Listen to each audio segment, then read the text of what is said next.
Aligarh collectorate सभागार में जिला अधिकारी ने राजनीतिक दलों के पदाधिकारी व प्रतिनिधियों के साथ बैठक कर लोकसभा चुनाव के लिए भारत निर्वाचन आयोग द्वारा जारी किए गए निर्देशों से अवगत कराने के साथ उन्हें एडवाइजरी उपलब्ध कराई। राजनीतिक दलों के प्रतिनिधियों को आगामी समय में चुनाव आयोग के निर्देशों के तहत रैली व कार्यक्रम आयोजित करने की अपील की। वहीं जनपद स्तर पर आगामी दिनों में नोटिफिकेशन जारी किया जाएगा। जिला अधिकारी ने बताया कि आज कलेक्ट्रेट में उन्होंने राजनीतिक दल के जनप्रतिनिधियों और उनके प्रतिनिधियों के साथ बैठक कर भारत निर्वाचन आयोग द्वारा आगामी लोकसभा चुनाव के लिए जो किसान निर्देश तय किए गए थे उनके बारे में अवगत कराया है। वहीं भारत निर्वाचन आयुक्त द्वारा जारी की गई एडवाइजरी सभी को उपलब्ध कराई गई है। सभी को बताया गया कि आगामी समय में रैली सभा व अन्य चुनाव संबंधित जो कार्यक्रम आयोजित होंगे उनको भारत निर्वाचन आयोग की गाइडलाइन का पालन करने के साथ ही किया जाएगा। राजनीतिक दलों के पदाधिकारी व प्रतिनिधियों ने बताया कि उनके द्वारा जिला अधिकारी से इस संबंध में शिकायत की गई है कि जो लोग एक दशक मृत्यु हो चुके हैं या बाहर जा चुके हैं, बीएलओ की लापरवाही के चलते उनके भी नाम वोटर लिस्ट में है। इस संबंध में कई बार शिकायत की गई है लेकिन वोटर लिस्ट में कोई सुधार नहीं किया गया। आज भी जिला अधिकारी से इसकी शिकायत की गई है। जिला अधिकारी ने शिकायत पर अमल करने का विश्वास आश्वासन दिया है। वहीं जिला अधिकारी ने आगामी लोकसभा चुनाव के तहत होने वाली रैलियां, जनसभाएं व अन्य कार्यक्रमों के बारे में बताया है।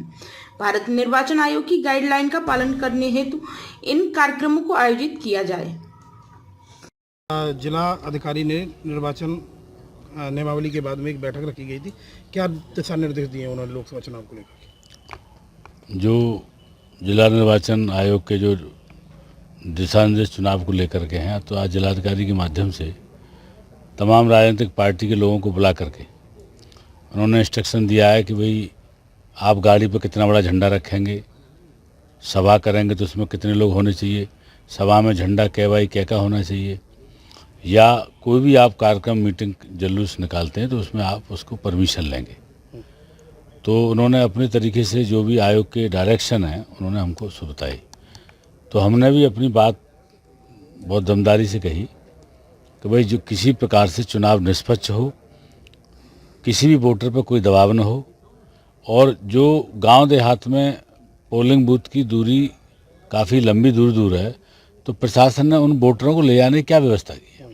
जैसा कि उन्होंने कहा कि चुनाव आयोग के आदेश हैं कि कोई भी राजनीतिक पार्टी का नेता, लीडर अपने वाहन से किसी वोटर को नहीं ले जाएगा, न उनको कोई लालच देगा, न खाने पीने की चीज़ देगा। कहीं गांव में भी जाएगा तो किसी लालच खाने पीने का नहीं देगा।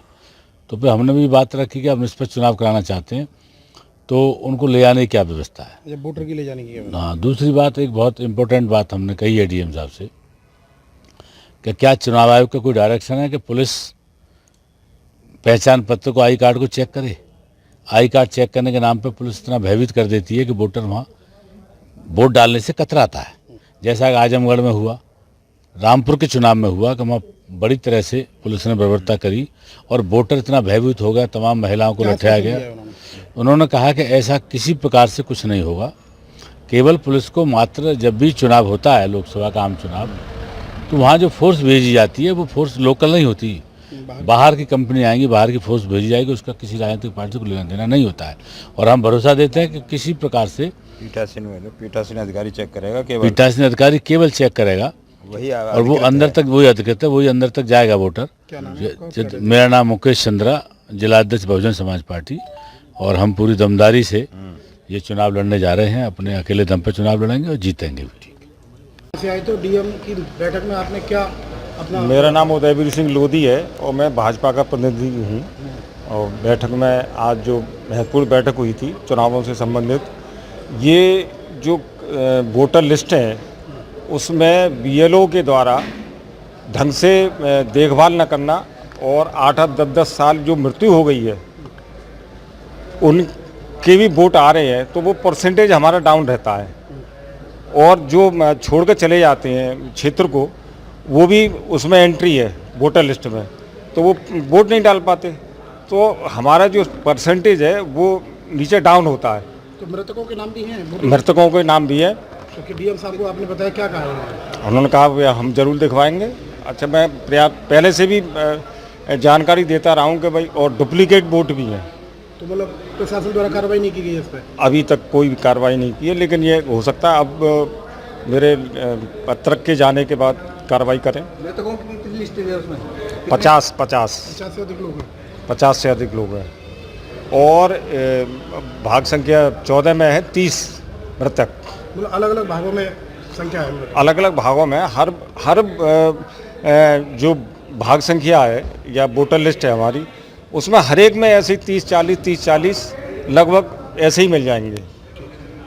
लगने के बाद आज राजनीतिक दलों के साथ बैठक की गई, क्या अध्यक्ष ने? देखिए, कल जैसे आप जानते होंगे कि माननीय भारत निर्वाचन आयोग के द्वारा जो चुनाव की घोषणा करने के बाद पूरे देश में और अलीगढ़ जनपद में भी आदर्श आचार संहिता लागू हो चुकी है और आज सारे राजनीतिक दलों के साथ बैठक करते हुए सर्वप्रथम जो आयोग के द्वारा जारी की गई इंस्ट्रक्शन है उसके बारे में उनको बता दिया गया है और जो आचार संहिता के जो विभिन्न प्रोविजंस हैं, विभिन्न प्रकार के जो आयोजन, रैली, उससे रिलेटेड जो प्रोटोकॉल्स हैं, आयोग की गाइडलाइन, उसके बारे में उनको बता दिया गया है और जो एडवाइजरी आयोग की तरफ से जारी किया गया वो सारे पॉलिटिकल पार्टीज़ को उपलब्ध करा भी दी गई है।